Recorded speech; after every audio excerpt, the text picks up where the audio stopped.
আলাইকুম ওরহমতুল্লাহি ওয়াবারাকাতুহ। প্রিয় শিক্ষার্থীরা, লার্নিং পেজের পক্ষ থেকে তোমাদের সকলকে স্বাগত জানাচ্ছি। আমরা ইংলিশ গ্রামারের 110টি মোস্ট ইম্পর্ট্যান্ট রুলস নিয়ে তোমাদের জন্য একটি সিরিজের আয়োজন করেছি। আমরা এই 110টি রুলসের মধ্যে চেষ্টা করব ইংলিশ গ্রামারের সবচেয়ে গুরুত্বপূর্ণ রুলসগুলো তোমাদের কাছে তুলে ধরার জন্যে, যাতে করে ইংরেজি শেখা তোমাদের জন্য আরও বেশি সহজ হয়ে যায়। আজকে আমরা আমাদের প্রথম নাম্বার রুলস নিয়ে আলোচনা করব। আমাদের আজকের প্রথম নাম্বার রুলস হচ্ছে নাউন নিয়ে। আমরা সবাই জানি নাউনের প্রকারভেদ সম্পর্কে, আমরা প্রত্যেকেই জানি, কিন্তু আজকে আমাদের পড়ার ধরনটি একটু ভিন্ন। সেটি হলো, আমরা সকলেই জানি প্রপার নাউন কি, কমন নাউন কি, কালেকটিভ নাউন, ম্যাটেরিয়াল নাউন কিংবা অ্যাবস্ট্রাক্ট নাউন সকলেই জানি, কিন্তু আমাদের কম্পিটিটিভ এক্সামগুলোতে যে প্রশ্নগুলো আসে সেগুলো একটু ট্রিকি। সেজন্যে আমরা আজকে শিখব প্রপার নাউন কখন কমন নাউন হয়, কিংবা কমন নাউন কখন অ্যাবস্ট্রাক্ট নাউন হয়। এই বিষয়টাই আমাদের আজকের আলোচ্য বিষয়। চলো শুরু করা যাক। প্রথমেই একটু তোমরা খেয়াল করো যে এই যে প্রপার নাউন যে বিষয়টি আছে, প্রপার নাউন, আমরা প্রপার নাউন মানে কি? প্রপার নাউন হচ্ছে কোনো নির্দিষ্ট ব্যক্তি, জায়গা, ঠিক আছে, এসবের নাম, এগুলোকে বলি হচ্ছে প্রপার নাউন। যেমন ধরো, তোমার নাম হচ্ছে রহিম, ঠিক আছে, এই যে রহিম, রহিম যখন আমি বলবো তখন কিন্তু করিম বোঝাবে না। কিংবা আমি যখন ঢাকা বলবো, ঠিক আছে, তখন কিন্তু চট্টগ্রাম বোঝাবে না, তখন ঢাকাই বোঝাবে। কিংবা ঢাকা যখন বলবো তখন তো লন্ডন বোঝাবে না, ঢাকাই বোঝাবে, ঠিক আছে। তাহলে এই যে এটাকে বলা হয় কি? প্রপার নাউন, ঠিক আছে। এখন চলো, এই যে রহিম, এই রহিমটা কি? রহিমের জেন্ডার কি? রহিমের জেন্ডার হচ্ছে সে একজন পুরুষ, ঠিক আছে। রহিম হচ্ছে একজন বয়, রহিম একজন কি? বয় বা ম্যান, ঠিক আছে। এই যে বয়, ম্যান, এগুলোকে বলি হচ্ছে আমরা কমন নাউন। এগুলোকে কি বলি? Common noun. ওকে। তারপরে ধরো, এই যে ঢাকা, ঢাকাটা কি? ঢাকা একটা সিটি, ঠিক আছে। তাহলে এই যে সিটিটা হচ্ছে একটা কমন নাউন। সিটি যখন আমরা বলবো তখন তো আবার কান্ট্রি বোঝাবে না, তাই না? কিংবা যখন আমরা ম্যান বলবো তখন তো আর ওমেন বোঝাবে না, ঠিক আছে। তাহলে এগুলো হচ্ছে কমন নাউন। আর অ্যাবস্ট্রাক্ট নাউন কি? অ্যাবস্ট্রাক্ট নাউন হচ্ছে যেগুলো বিমূর্ত বিষয়, যেগুলোকে আমরা দেখতে পাই না, চোখে দেখতে পাই না। যেমন ধরো যে লাভ, এটা একটা অ্যাবস্ট্রাক্ট বিষয়। হেইট, এটা একটা অ্যাবস্ট্রাক্ট বিষয়, ঠিক আছে। বিমূর্ত কিছু নাউন আছে, সেগুলোকে আমরা বলি অ্যাবস্ট্রাক্ট বিষয়, ঠিক আছে। এখন চলো, কখন একটি প্রপার নাউন কমন নাউন হয়ে যায় সেটি আমরা আগে শিখি। তোমরা স্ক্রিনে ইতিমধ্যে দেখতে পাচ্ছ যে আমরা এখানে কিছু উদাহরণ লিখেছি মেসিকে নিয়ে, ঠিক আছে। যেহেতু মেসি আমাদের প্রিয় খেলোয়াড়, তাই মেসিকে নিয়ে আমরা এখানে কিছু 3টা সেন্টেন্স লিখেছি। প্রথম নাম্বার সেন্টেন্সটা তোমরা খেয়াল করো। বলেছে Messi is a legendary football player. Messi হচ্ছে একজন লিজেন্ডারি ফুটবল প্লেয়ার। তাহলে এই যে এখানে মেসি বললাম, এই মেসি বলতে কে? এখানে এই মেসি মানে হচ্ছে নির্দিষ্ট একজন খেলোয়াড়, ঠিক আছে, যার জার্সি নাম্বার হচ্ছে 10। ওকে, আমাদের সবার প্রিয় যে মেসি, সেই মেসিকে বোঝানো হচ্ছে যে মেসি হচ্ছে একজন লিজেন্ডারি প্লেয়ার। তাহলে যে যখন আমি মেসি বলছি তখন তো আর রোনালদোকে বোঝাবে না, ঠিক আছে, তখন তো আবার নেইমারকে বোঝাবে না। তাহলে আমরা বুঝলাম যে এই যে মেসি, যখন এটি নির্দিষ্ট কোনো ব্যক্তিকে বোঝাবে, ওকে, তখন এটি হচ্ছে প্রপার নাউন। তখন এটি কি? এটি প্রপার নাউন। হ্যাঁ, এখন দ্বিতীয় নাম্বার সেন্টেন্সটা খেয়াল করো। দ্বিতীয় নাম্বার সেন্টেন্সে বলছে Reza is the Messi of our team. আমাদের যে ফুটবল টিম আছে সেখানে রেজা আছে একজন খেলোয়াড়, ঠিক আছে। তাকে সবাই বলে কি? Reza is the Messi of our team. সে হচ্ছে আমাদের টিমের মেসি, ঠিক আছে। এখন খেয়াল করো তো, এই যে মেসি বললাম, এই মেসি দ্বারা আমি আসলে কাকে বোঝাচ্ছি? এখানে কি আমি ওই যে আর্জেন্টিনার সেই 10 নম্বর জার্সির মেসিকে বোঝাচ্ছি? না, এখানে আমি তুলনা বোঝাচ্ছি, তুলনা, খেয়াল করো, তুলনা বোঝাচ্ছি কার সাথে কার, এই যে মেসির সাথে আমি রেজাকে কি করলাম, তুলনা করলাম।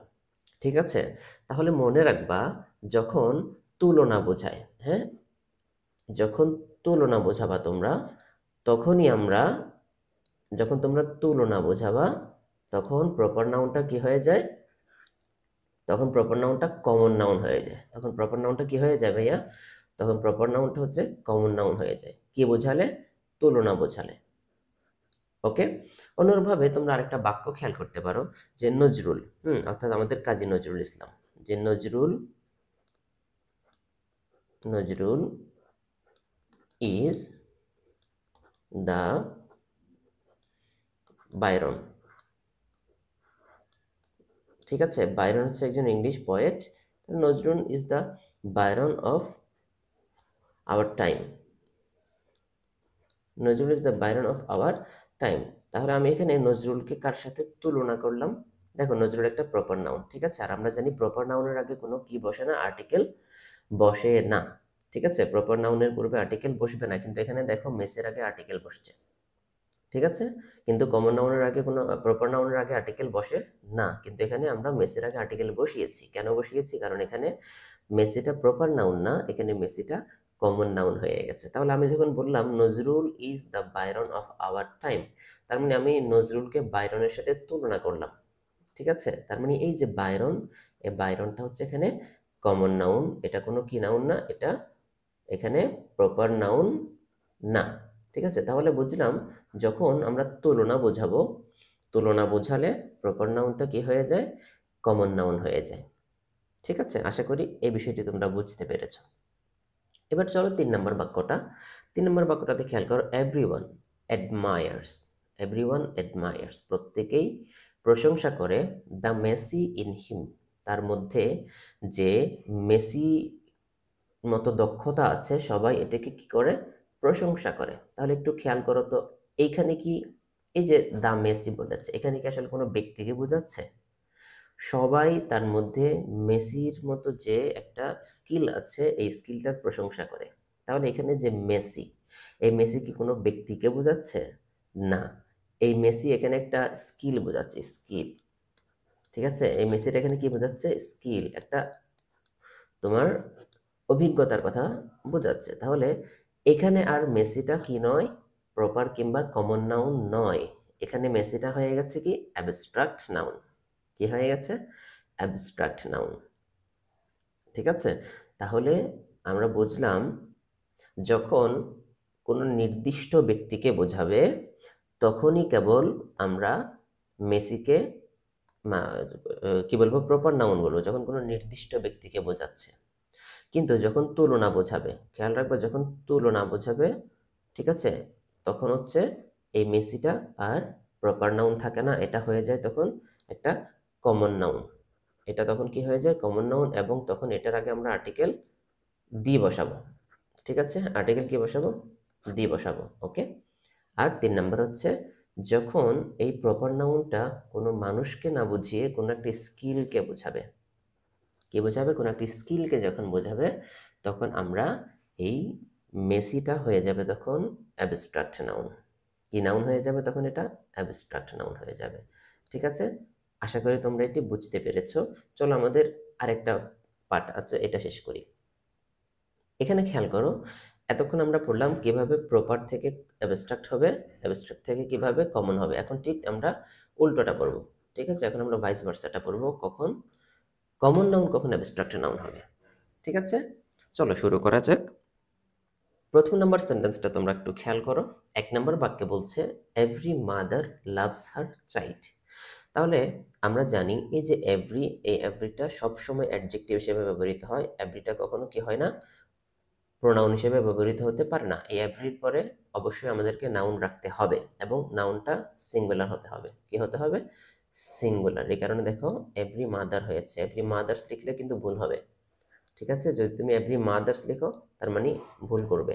এবং এই এভরি মাদার, এই এভরির পরের ভার্বটা কি হবে, অবশ্যই সিঙ্গুলার ভার্ব বসাতে হবে। মনে রাখবা, এটা গ্রামাটিক্যাল রুল। ঠিক আছে, ওকে। এবার দেখো, আমি বললাম every mother loves her child, প্রত্যেক মাই তার সন্তানকে ভালোবাসে। ঠিক আছে, একটু খেয়াল করো, আমি এখানে এভরি মাদার যে বললাম, প্রত্যেক মা তার সন্তানকে ভালোবাসে, এখানে আমি আসলে কি বোঝাচ্ছি? এখানে কি আমি কোনো মানে মাদার যখন বলবো এভরি মাদার, তখন কি ফাদার বোঝাবে? খেয়াল করো তো, আমি যখন বলবো এভরি মাদার, তখন কি এখানে ফাদার বোঝানোর কোনো সম্ভাবনা আছে? নাই।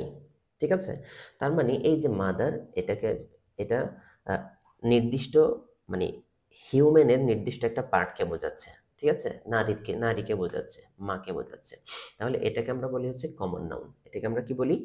এটি হচ্ছে কমন নাউন। ঠিক আছে, তাহলে দ্বিতীয় নম্বরটা দেখো, the mother in her Arrows.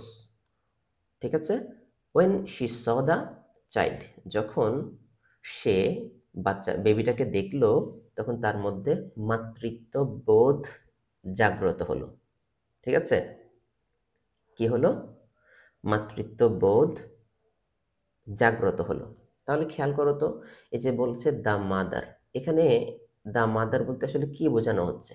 The mother বলতে কি মাকে বোঝানো হচ্ছে, নাকি মাতৃত্ব বোধ, একটা ফিলিংসকে বোঝানো হচ্ছে? খেয়াল করো, একটা ফিলিংস। ঠিক আছে, একটা ফিল, যে তার মধ্যে মাতৃত্ব বোধ জাগ্রত হলো। ঠিক আছে, তাহলে একটা ফিলিংসকে বোঝানো হচ্ছে। আর ফিলিংস মানেই হচ্ছে কি? Abstract noun. কি নাউন? Abstract noun. আর মনে রাখবা সবসময়, এই অ্যাবস্ট্রাক্ট নাউন এটা সবসময় আনকাউন্টেবল নাউন। অ্যাবস্ট্রাক্ট নাউন মানে হচ্ছে কি? Uncountable noun. ঠিক আছে, অ্যাবস্ট্রাক্ট নাউনই হচ্ছে আনকাউন্ট নাউন, অর্থাৎ যে নাউনকে আমরা কাউন্ট করতে পারি না তাকে আনকাউন্টেবল নাউন বলে। ঠিক আছে, তার মানে আমি যখন এখানে মাদার বলতে কোনো মানুষকে বোঝাচ্ছি না, এখানে আমি একটা ফিলিংসের কথা বোঝাচ্ছি, তখন এটার কমন নাউন নেই, এটা তখন কি হয়ে গেছে? অ্যাবস্ট্রাক্ট নাউন হয়ে গেছে। ঠিক আছে, এটা তখন অ্যাবস্ট্রাক্ট নাউন হয়ে গেছে।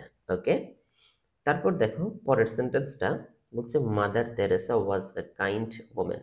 মাদার তেরেসা একজন দয়ালু বা দয়াদ্র মহিলা ছিল। ঠিক আছে, তাহলে এখানে যে মাদার আছে, এই মাদার দ্বারা কি কোনো তোমার সমষ্টি কিংবা এখানে কি কোনো ফিলিংসকে বোঝানো হচ্ছে? এখানে কি কোনো ফিলিংসকে বোঝানো হচ্ছে? না, এখানে আমরা নির্দিষ্ট একজন মহিলাকে বোঝাচ্ছি। মাদার তেরেসা বলতে আমরা জানি কাকে বোঝায়। ঠিক আছে, তাহলে একজন নির্দিষ্ট মহিলাকে যখন বোঝাবে, তখন আবার এই মাদারটা হয়ে যাবে প্রপার নাউন। তখন এটা কালেকটিভ, সরি অ্যাবস্ট্রাক্ট কিংবা কমন নাউন কোনোটাই থাকবে না। তাহলে আমরা বুঝলাম, যখন নির্দিষ্ট কোনো কিছুকে বোঝাবে, হ্যাঁ, যখন ডেফিনিট, নির্দিষ্ট, প্রপার মানেই নির্দিষ্ট, নির্দিষ্ট যখন কোনো মানুষকে বোঝাবে, তখন সেটাকে আমরা বলি কি? Proper noun. ঠিক আছে, যেমন আমি যদি একটি বাক্য লিখি তোমাদের সামনে, যে Dhaka Dhaka is the capital, is the capital of Bangladesh, BD. Dhaka is the capital of Bangladesh. এখন আমি যদি তোমাদেরকে প্রশ্ন করি যে এই যে বাক্যটা আমি দিলাম, এই বাক্যের মধ্যে ঢাকাটা কি? এই ঢাকাটা হচ্ছে, বলতো কি? ঢাকাটা হচ্ছে প্রপার নাউন। ঢাকাটা কি? এখানে ঢাকাটা হচ্ছে প্রপার নাউন। ওকে, কারণ আমি ঢাকা যখন বলছি, তখন আর আমি চট্টগ্রাম বুঝছি না বা লন্ডন বুঝছি না, এখানে আমি ঢাকা বলতে নির্দিষ্ট একটা জায়গার নাম বুঝছি। তাহলে ঢাকাটা হচ্ছে এখানে প্রপার নাউন। ঠিক আছে, আর আমি যদি বলি যে ক্যাপিটাল, ঠিক আছে, ক্যাপিটাল, এই ক্যাপিটালটা কি? ক্যাপিটালটা হচ্ছে এখানে কমন নাউন। ক্যাপিটালটা কি? Common noun. কেন? কারণ পৃথিবীতে তো অনেক ক্যাপিটাল আছে, আছে না? আছে, প্রত্যেকটা দেশেরই তো ক্যাপিটাল আছে। তাহলে যখন আমি যখন আমি